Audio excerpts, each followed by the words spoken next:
Padre Dios nuestro que estás en los cielos, te damos gracias, Señor, por las bendiciones que recibimos. Te pido, Señor, en este momento que estas palabras vengan de ti, Señor, que sean las que necesitamos como iglesia y que podamos predicar a todo el mundo, Señor. Te pido que tu Santo Espíritu esté con cada uno de nosotros. Te lo pido en el nombre de Jesús. Amén. Buenos días, hermanos. Un feliz sábado. También en esta mañana quiero saludar a todos aquellos que nos escuchan por la radio, que sábado a sábado siguen el sermón a través de la FM 106.1, la Radio Maranata.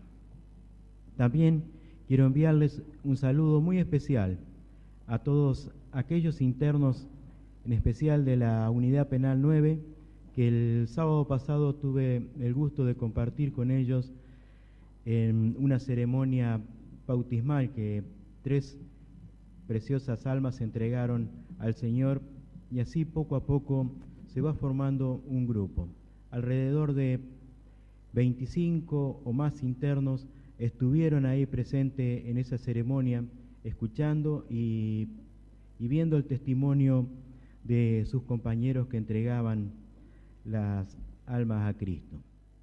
Fue una muy linda experiencia, por eso quiero aprovechar a mandarles este gran saludo, porque siempre se los enviaba, pero se los enviaba a través de la radio y no conocía sus caras. Así que el sábado pasado tuve la oportunidad, como les dije antes, de estar con ellos. Así que un gran abrazo, que el Señor los bendiga y también espero que hayan pasado una hermosa Navidad ayer. Vamos a leer, antes de comenzar, Mateo 1:21. Libro de San Mateo 1:21 nos dice: y dará a luz un hijo y llamará su nombre Jesús, porque él salvará a su pueblo de sus pecados. Con respecto a la Navidad, muchas veces nos cuestionamos, nos preguntamos si esta es la fecha real del nacimiento de Jesús. Muchas veces nos cuestionamos estas cosas y para eso vamos a ubicarnos un poquito geográficamente. La ciudad de Belén está ubicada en el hemisferio norte, o sea que mientras nosotros estamos aquí con aire acondicionado, con bastante calor, ellos en esa zona están con frío, porque es lo contrario, ¿no es cierto?, del hemisferio sur al hemisferio norte. Como ejemplo, por ejemplo, la Nochebuena allá hizo alrededor de 6 grados de temperatura, una noche bastante fría. Pero vamos a ver algunos detalles en el registro bíblico. Vamos a ver San Lucas 2, 1 y 3. Dice: por aquellos días Augusto César decretó que se levantara un censo en todo el Imperio Romano. Vamos al 3. Y así que iban todos a inscribirse, cada cual a su propio pueblo. El emperador Augusto César, que gobernó el Imperio Romano desde el 27 a.C. hasta el 14 después de Cristo, había llamado a un censo de población. Generalmente esos censos eran convocados para saber la población que había en cada provincia, y en consecuencia el emperador sabía cuánto le tenía que cobrar de impuestos a cada provincia. Y si nosotros tenemos en cuenta la época del año, es bastante difícil que el emperador haya convocado a un censo en esta época. Por el frío, es época de invierno, y además no era un censo que se hacía como donde los encuentre a los habitantes, sino que tenían que trasladarse hasta el lugar de residencia. Por eso vemos el traslado de generalmente en esa época los caminos se complican, en la época invernal también por las nevadas, así que desde ese punto de vista es muy poco probable que el emperador haya llamado en esta época a un censo. Otro detalle lo tenemos ahí enseguida en el versículo 8, dice: en esa misma región había unos pastores que pasaban la noche en el campo turnándose para cuidar sus rebaños. Y en tiempo de invierno muy difícil que alguien se ponga a pastorear animales por las cuestiones climáticas, y normalmente en esa época los animales están guardados en una cabaña, en un establo, para protegerlos principalmente del frío de las nevadas. Ahí tenemos otro detalle con respecto a la fecha. Pero el relato también nos dice que esa noche que estaban pastoreando, el ángel se le apareció a esos pastores, y en los versículos 10 al 12, pero el ángel les dijo: no tengan miedo, miren que les traigo buenas noticias, que será el motivo de mucha alegría para todo el pueblo. Hoy les ha nacido en la ciudad de David un Salvador, que es Cristo el Señor. Esto le servirá de señal: encontrarán a un niño envuelto en pañales y acostado en un pesebre. Acá también, cuando estamos con un niño con pañales, tampoco es señal de que está muy abrigado. O sea, generalmente está ligero de ropa, y también dice que está acostado en un pesebre. Un pesebre es una especie de batea donde se le da de comer a los animales. Y ahí nos da la pauta de que ese lugar estaba desocupado, porque si hubiese sido en época de frío, tendrían que haber estado los animales en ese lugar, y el mesonero no lo hubiese podido alquilar como se lo alquiló en ese momento. Pero podemos seguir con detalle, ¿no es cierto?, sobre esto, pero el objetivo no es los detalles, sino que lo importante es el nacimiento de Cristo. Podemos discutir la época, podemos seguir hablando de la parte comercial que tiene la Navidad, que es mucha, pero lo importante para nosotros es poder utilizar esta fecha para predicar la venida de Cristo. Eso es lo realmente importante. Y recordar la promesa que le hizo Dios a José cuando José ya estaba abatido, pensando en abandonar a María, que había quedado embarazada, ¿no es cierto? Y él pensaba abandonarla para no repudiarla. Y vamos a ver esa promesa en San Mateo 1, 20 y 21. San Mateo 1, 20 y 21 dice: pero cuando él estaba considerando hacerlo, o sea, estaba considerando en abandonar a María, se le apareció en sueños un ángel del Señor y le dijo: José, hijo de David, no temas recibir a María por esposa, porque ella ha concebido por obra del Espíritu Santo. Dará a luz un hijo, y le pondrás por nombre Jesús, porque él salvará a su pueblo de sus pecados. Esta promesa es la más importante, es muy importante. Le estaba anunciando a José, y por extensión a todos nosotros, que quien iba a nacer era el Hijo de Dios, que vendría a salvar al pueblo de sus pecados, a salvar al pueblo de sus pecados. O sea que esta promesa no era solamente para ese momento, para los habitantes de esa época, sino es para todo. Porque cada uno de nosotros, al pecar, quedamos condenados a muerte. Esa es la condena del pecado. Y vamos a corroborarlo en Romanos 6:23. Romanos 6:23 nos dice: porque la paga del pecado es muerte, mientras que la dádiva de Dios es vida eterna en Cristo Jesús nuestro Señor. O sea, mi condena era una condena a muerte.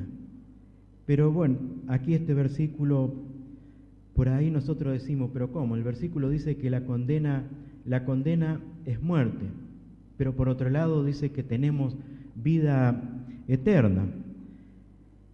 Pero esa vida eterna la conseguimos gracias a Jesús que vino a esta tierra, a sufrir castigos, azotes, y a raíz de eso, la condena mía, que era a muerte, se transforma en vida eterna. Jesús sufrió, y esto lo hizo todo para estar más cerca de nosotros y para salvarnos.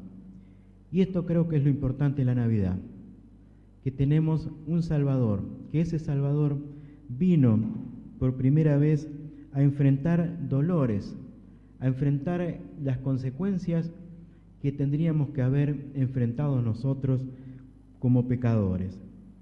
Pero más importante que eso, que Él triunfó. No solamente que lo enfrentó a los problemas, sino que triunfó, le ganó a la muerte. Y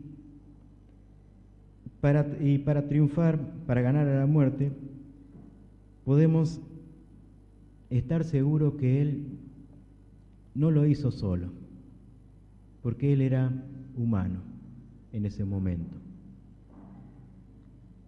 Y en este momento es época de reflexiones también. Tenemos que reflexionar en esta fecha importante, ¿no es cierto? Pero muchas veces en esta fecha, en lugar de dedicamos tiempo a pensar y a tomar en exceso, más que pensar en las palabras de Salomón, cuando nos dice en Eclesiastés 5:20.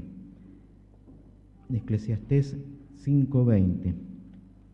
5:20 nos dice: y como Dios le llena de alegría el corazón, muy poco reflexiona el hombre en cuanto a su vida. Muchas veces muy poco reflexionamos. Y esta época son momentos de reflexión, momentos de replantearme, preguntarme, ¿qué hice y estoy haciendo por Cristo este año? ¿Me preocupé por mi prójimo? ¿O solamente llené formulismo viniendo un rato el sábado a la mañana? Es muy importante empezar a hacer el inventario de nuestro 2015. ¿Qué es lo que hicimos? ¿Cómo lo planteamos? ¿Cómo lo encaramos? Para comenzar en pocos días un 2016 más cerca de Dios, más cerca de Cristo. Un año nuevo con planes, pero muchas veces esos planes nos dirigimos a ver si puedo cambiar el auto, si voy a tener una mejoría en el trabajo, si tendré alguna ayuda o algún beneficio siempre material, ¿no es cierto?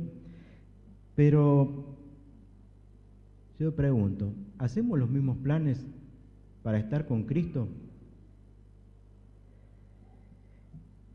Si el año pasado el balance nos da negativo, tratemos de cambiar este año que empieza. Cambiar de nuevo, porque es una oportunidad de comenzar de nuevo y encontrarme con Dios, más de lo que venía haciéndolo, y si por alguna razón nunca lo hicimos, tenemos una oportunidad de empezar de nuevo. Pero vamos a ver cómo comenzaba Cristo el día, cómo podemos empezar a comenzar de nuevo o comenzar a estar más cerca de Dios. Vamos a San Marcos 1:35. San Marcos 1:35. Y ahí nos dice: muy de madrugada, cuando todavía estaba oscuro, Jesús se levantó, salió de la casa y se fue a un lugar solitario donde se puso a orar. Y aquí no nos dice que Jesús se levantó, salió a comprar el diario, se enteró de todas las noticias de la ciudad, organizó la agenda del día. No dice nada de eso. Y muchas veces nosotros nos levantamos, ponemos un pie y estoy pensando, a las 8 tengo que estar en el banco para pagar tal cosa. Al mediodía tengo que almorzar con fulanito. Pero acá dice que antes de comenzar las actividades, y acá nos dice que muy temprano, inclusive habla de que estaba oscuro, se fue a orar a un lugar tranquilo. Y es esa comunión lo que lo mantuvo junto a Dios para no alejarse, porque Cristo fue tentado, y no de una manera como podemos ser tentados cualquiera de nosotros. Él recibió todas las tentaciones posibles que podemos recibir nosotros como seres humanos, pero se mantuvo sin pecado. Vamos a leer Hebreos 4:15. Dice: porque no tenemos un sumo sacerdote incapaz de compadecerse de nuestras debilidades, sino uno que ha sido tentado en todo de la misma manera que nosotros, aunque sin pecado. Dice que fue tentado en todo. Además, que fue tentado como somos tentados nosotros día a día, pero Él no cometió pecado. Y el secreto no radicaba en que Cristo era superpoderoso, que tenía superpoderes y toda la imaginación que a veces nos hacen creer los dibujitos animados o las películas de ciencia ficción, donde aparecen seres que parecen imbatibles y demás, sino que Cristo era humano, tenía las mismas debilidades y problemas que tenemos nosotros, pero, como les dije antes, Él se aferró a la oración, a estar siempre tomado de Dios, de la mano de Dios, y comenzando en la primera hora en oración, en comunión con Dios. Tal vez en este momento te encuentres siguiendo y sirviendo a algunos dioses ajenos, caminando en pos de riquezas terrenales que no te van a llevar a ningún lado. Tal vez pensando en abandonar o ver cómo hago para abandonar la religión que me están dando mis padres. O tal vez estoy siguiendo un montón de espejitos de colores. Esos espejitos de colores que los españoles cambiaban por oro. Tal vez estoy siguiendo un montón de esos espejitos de colores. Espejitos de colores que son nada más que engaños de Satanás. Él es especialista en mostrarnos cosas falsas. Pero la palabra de Dios es clara con respecto a esto. En Proverbio 14:12 nos dice, Proverbios 14:12 dice, hay caminos que al hombre le parecen rectos, pero que acaban por ser caminos de muerte.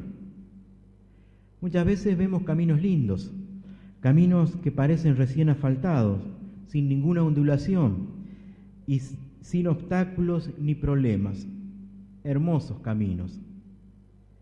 Pero aquí Salomón en los Proverbios nos dice que acaban por ser caminos de muerte. Y si en este momento estamos siguiendo esos caminos de muerte, es hora de poner el freno de mano y comenzar a bajar los cambios lo más rápido posible y dejar ese camino equivocado. Y en esto de la elección de los caminos, vamos a ver a un profeta, a Daniel. Tenía un camino amplio a la vista, liso, llanito, hermoso. Estaba al lado del rey. Tenía privilegios, no le faltaba nada. ¿A quién no le gustaría llevar la vida y los servicios que recibe nuestro presidente? Una vida distinta, donde quiero pasar de una puerta a otra y una persona me abre la puerta. Necesito algo, solo tengo que decir, necesito tal cosa y la tengo. ¿A quién no le gusta eso? Pero Daniel no se dejó llevar por eso y eligió el camino acertado. Daniel 1:8.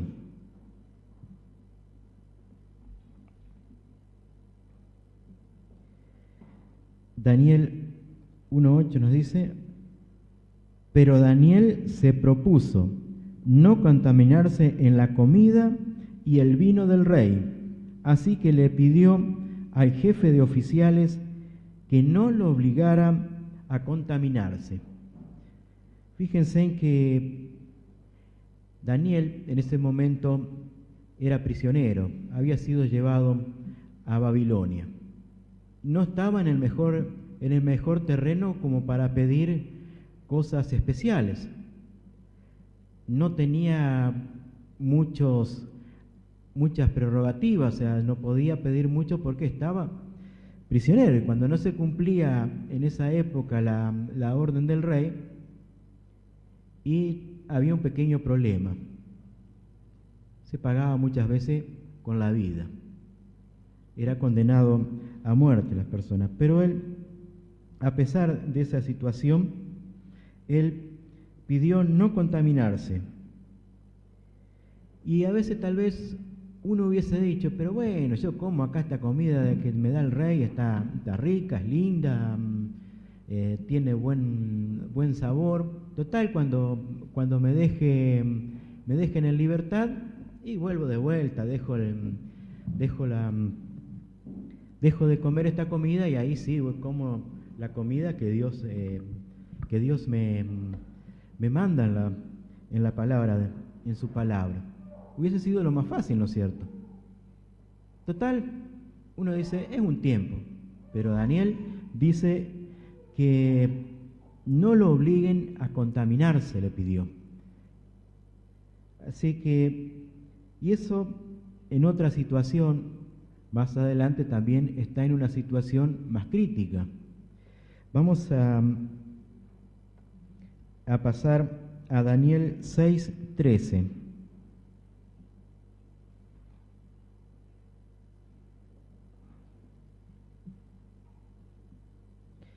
Aquí en Daniel 6:13, el rey había decretado que tenían que adorarlo solamente a él a través de sus sátrapas y administradores. Sátrapa significa gobernador. Y bueno, por eso hoy la palabra que se usa sátrapa para determinadas personas. Eran gobernadores tiranos, por eso hoy se usa la palabra. Pero en realidad el sátrapa era el gobernador en esa época, y ellos habían influenciado sobre el rey para hacerlo caer en la trampa y que lo elimine a Daniel. Y aquí en el 6:13 nos dice, cuando van con el chimento de que había personas que no se arrodillaban ante él, que no lo adoraban y que seguían adorando a otros dioses, entonces seguramente el rey le habrá preguntado, ¿y quién es? Y acá dice, pues Daniel. Respondieron ellos, que es uno de los exiliados de Judá, no toma en cuenta a su majestad, ni el decreto que ha promulgado. Todavía sigue orando a su Dios 3 veces al día. ¿Y cuál era el castigo por no adorar al rey? En el foso de los leones. Los leones, no se imaginen ustedes que eran leones que se habían comido todas las sobras de los huesos de Neuquén, de toda la región, que estaban bien llenitos, bien comidos, sino que eran leones que tenían un hambre bastante importante. Podemos decir un hambre de días. Así que cualquiera puede imaginarse cuál es el final de una persona que cae en esa situación. Más adelante menciona cómo fue el final de las personas que lo condenaron a Daniel. Y dice que apenas cayeron, fueron triturados sus huesos. Pero Daniel fue tirado ahí al foso, a esos mismos leones, pero no pasó nada, porque Daniel se mantuvo firme en el camino correcto. Él siguió el camino de Dios a pesar de que tenía una sentencia, y esa sentencia era de muerte, porque ¿quién saldría vivo de un foso con leones hambrientos?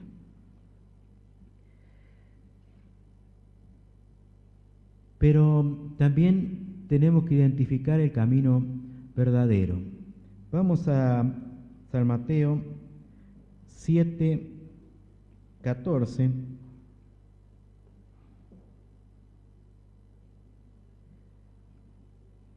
Y acá nos da algunas características, dice. Pero estrecha es la puerta y angosto el camino que conduce a la vida, y son pocos los que la encuentran. Estrecha es la puerta, angosto es el camino. Y ahora, al comenzar este nuevo año, busquemos el camino. Busquemos este camino que nos lleva a Dios. Y para buscar el camino que nos lleva a Dios, vamos a tener que buscar, como lo dice acá, el camino más angosto. Y tendremos que buscarlo tomados de la mano, si no, vamos a seguir encontrando el mismo camino ancho y fácil de transitar. En el umbral del 2016 tenemos en nuestro frente una hoja en blanco. Una hoja que podemos escribir una nueva historia. Podemos escribir otra historia de mayor compromiso con el Señor. Y yo lo voy a comparar con el libro de ruta que le entregan a los corredores de rally o del Dakar antes de largar la carrera. Ellos tienen un itinerario marcado, pero en ese itinerario yo puedo ir de acá y recorrer todo el país y lo voy a tener dibujadito todo. Pero hay una cosa que yo no tengo dibujado, son los obstáculos, todos los obstáculos. Y el objetivo de un corredor es llegar lo más rápido posible, sorteando todos esos obstáculos para ser ganador de la carrera y recibir el trofeo. El libro de ruta del cristiano, también vamos a tener que ir sorteando muchísimos obstáculos. Satanás nos va a ir poniendo piedras, agua, aceite, todo lo que nos podemos imaginar para que dejemos ese camino y sigamos por otro. Pero a diferencia del otro, tiene algo distinto este camino, este libro de ruta. Si yo sigo este libro de ruta, a mí no me pide que llegue primero. Cristo me pide que llegue. No importa si llego primero o si llego como el ladrón en la cruz, en el último momento. Lo importante es que voy a tener corona, voy a tener premio, llegue en el puesto que llegue. Todos los cristianos tenemos premios. Y la corona que nos va a entregar Cristo, y esto lo promete en Romanos 8:37.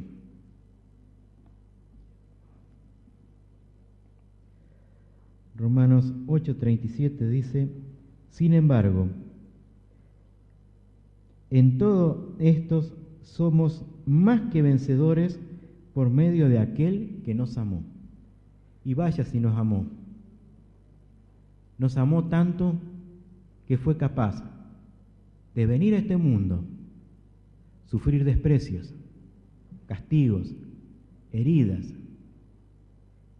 Y no solo eso, sino sufrir la muerte que nos tocaba a nosotros. Pero en Cristo nosotros sabemos que tenemos vida eterna, porque Él venció a la muerte.